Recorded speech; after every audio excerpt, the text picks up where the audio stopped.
Welcome y'all, it's Wes with DIY Food Plot Pro. We're getting ready to put our brassicas in. And I've got two nooks here that I'm gonna plant two different types of brassicas in. And we're gonna kind of test these out, see what we like better, how they compare with each other. So we know in another year which ones that we like, which ones we wanna plant on all the other farms. I'm doing a lot of these trials across a lot of these farms, trying to figure out which ones that I like, which ones that I don't like. Currently it's August 9th or 10th. Our first frost is roughly mid-October sometime. So we're in the 2-month time frame, maybe a little bit more of growing season. We've got about 1 inch of rain coming in tonight, they're calling for. And I went ahead and I burned this down about 10 days ago. This was really tall, lush grass. And I went ahead and I burned both these nooks down. And today I'm gonna go in and I'm gonna spread my brassicas, and I'm gonna go ahead and put my urea down to give these brassicas a boost. As soon as they hopefully will germ the next 2 or 3 days, they'll get that nitrogen and they'll just be off to the races. Both of these nooks are 1/4 of an acre. I walked them and I did all the math. They're exactly 1/4 of an acre. So on this nook that we're in right here, I'm gonna plant the tall tine tubers. On the other nook, I'm gonna plant beets and greens. Never used either one of these products before, but I'm excited to get them in the field and test them, see how I like them, and get you all that intel as well. So I've got a 3-pound bag here. If you look at the label, which I tell you always to do, I've got 34% of a rainbow bond polymer coating. So that's the seed coating. So I have got 66% of this is seed. So at 3 pounds, that gives me 1.98 pounds, 1.98 pounds in this bag of actual seed. Now, if you look at the germination rate, 85%. So if you do that 1.9 times 0.85, we end up with about 1.6 pounds of seed. So I'm gonna plant this entire bag, which is 1.6 pounds, on this 1/4 of an acre plot. That should give me 6.4, 6.5 pounds per acre. I know that I won't get a perfect germ out here in this type of environment, but I wanna have a good enough stand out here that I have plenty of food for the whitetails, but you definitely don't want this stuff too thick. I have planted it way too thick in the past. It just doesn't work out well. They don't do well when they're grown too close together at high populations. I gotta get the spread clouds behind me. They are starting to get really dark. Gotta get this stuff out and get this nitrogen on before this rain gets here.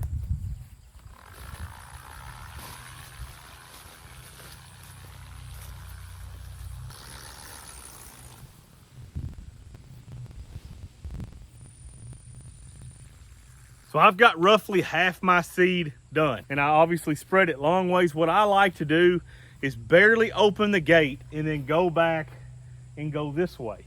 It just ensures that you don't have any of those skip spots. It's amazing how many times when you're just doing runs and then your plants come up that you see spots that you missed. This kind of prevents that. If you go both ways, cut the rate back low and then go both ways, it prevents those skip spots. One important note that I forgot to mention, do this when the dew is off, when there's no rain that has happened here lately, because what you don't want is your seeds hanging up on that dew on top of those plants. But if it's dry, it'll bounce off that stuff and fall down into the soil. If it's wet, I have seen these smaller seeds, such as clovers, such as brassicas, bind up on top of plants and not work down into the soil. Now you would hope with a big rain, it would wash it down in there, but I don't want to take that chance. I would rather just do it when it's dry. Okay, next up, beets and greens.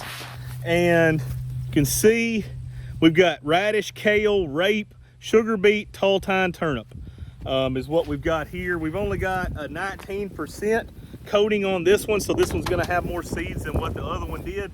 I've never planted a lot of this stuff before. I don't know what the rate is supposed to be, the actual rate per acre. I know on turnips, but this is really not turnips. This is a whole bunch of different things that I've never planted. I've never planted sugar beets, rape, or kale, so I don't know what the rate is supposed to be. The other one, I put the whole bag on a 1/4 acre. This is 3 pounds. It says the exact same thing that it'll plant a 1/2 acre. So I'm going to do the exact same thing that I did on the other nook. I'm going to double it, and I'm going to use this whole bag to plant this 1/4 acre spot.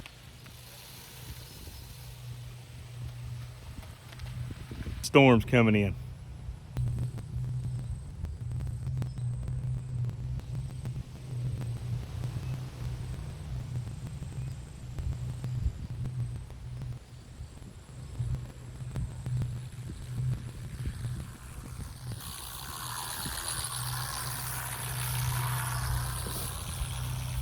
I'm gonna go ahead and put my urea on both plots. I would rather go ahead and put all mine down in that 80 to 100 range, pre-plant, and just be done with it.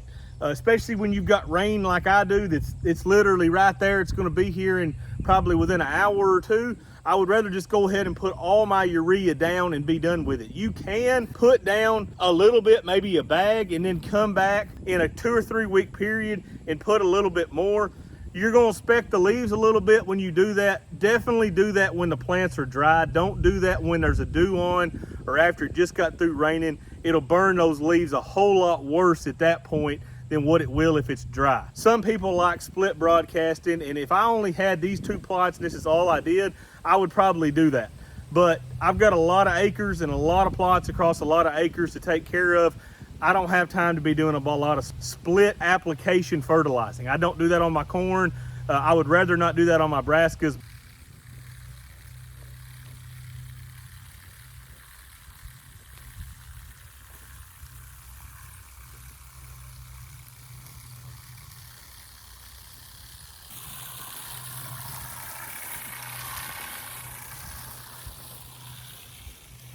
For you guys that need to know how to do fertilizer math, okay, so this analysis is 34% nitrogen, 0 phosphorus, 0 potassium.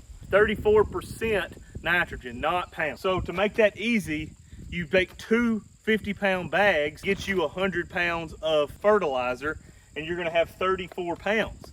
Well, this is 40-pound bags. So 2 bags does not equal 34 pounds of nitrogen. It will be 2.5 bags to equal that 34 pounds of nitrogen. All right, guys, I'm inside the Ranger, and I had to basically run through that field spreading the fertilizer. Good timing. We should be off to the races now. You got more storms coming tonight. Just a good, slow, steady soaking rain is what we're getting right now, which is just absolutely perfect. 5 days after planting, this is the tall tine tubers. And as you can see, we have emergence. They're real hard to see right now. They've just come up, but there's several out here. I don't know, I don't know about this. We've gotten just shy of 6 inches of rain in 5 days. This is down in the bottoms. My question is down in these type of areas to where it's a little bit lower, the water's puddled and it's stayed. What kind of stand do we have down in here? And as you come down in here, it's no trouble to find some. So it looks like we're gonna be okay.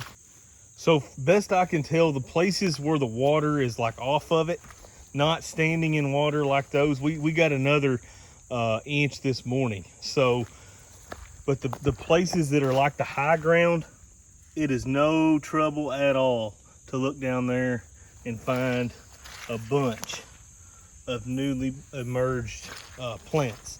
The places where I'm having more trouble are in these thicker areas that are standing more so in water. You still do see some. I mean, there's one right there. There may very well be spots like this that's completely submerged in water that will have to be come in here and kind of thicken back up once we get out of this monsoon type environment that we're in. Okay, so now we're out in the other plot. That's the tall tine tuber plot there. This is I can't remember if it's winter beets or greens and beets or something like that. As soon as I stepped over here, I could see immediately that we had more growth over here. So whatever's in this particular mix is definitely bigger. It's growing at a more rapid rate than what's in the other mix. You can see it's no trouble to see quite a bit of green stuff there on that ground that's coming through. So far in this plot, it looks pretty good. Now out in the center of this one, that's really kind of is an overflow here when it really rains hard. So I suspect we're pretty thin there in the center, but all along the outside, I actually feel like we have more growth on this plot than we do on that plot, which is a little surprising because that plot gets a lot more sun than what this one does. They both get some sun. I'm not saying that they don't, but that one gets more sun than what this one's got.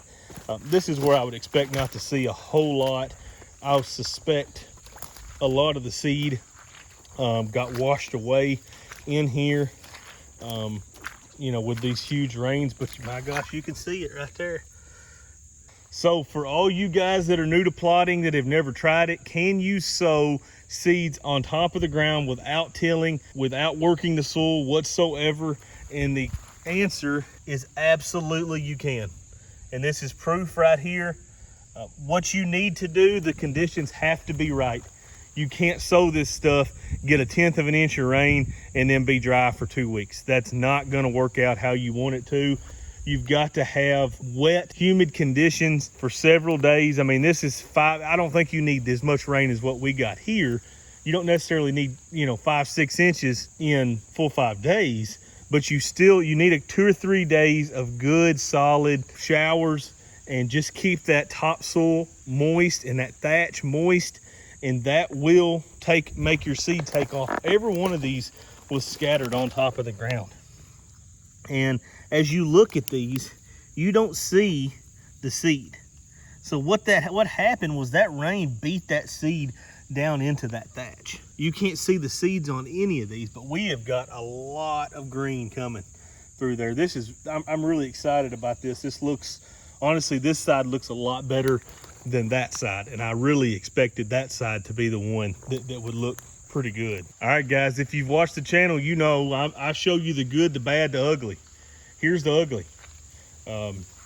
We've got 6 inches of standing water in this corner of the food plot, and there is absolutely 0 plants that are going to survive in there. I suspect that's just a low spot that kind of stays wet. I don't want to sugarcoat anything for anybody, and I'm just showing you real life. This is the kind of stuff that happens out here. Anytime you can get in ground, that ground's all kind of flooded right now because we just had so much rain this morning, but you can see a difference between this type of ground and that type of ground.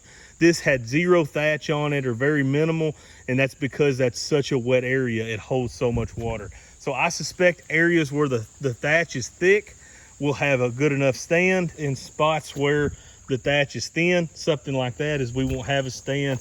We'll have to come back in here and re-sow before the next 10 inches of rain falls.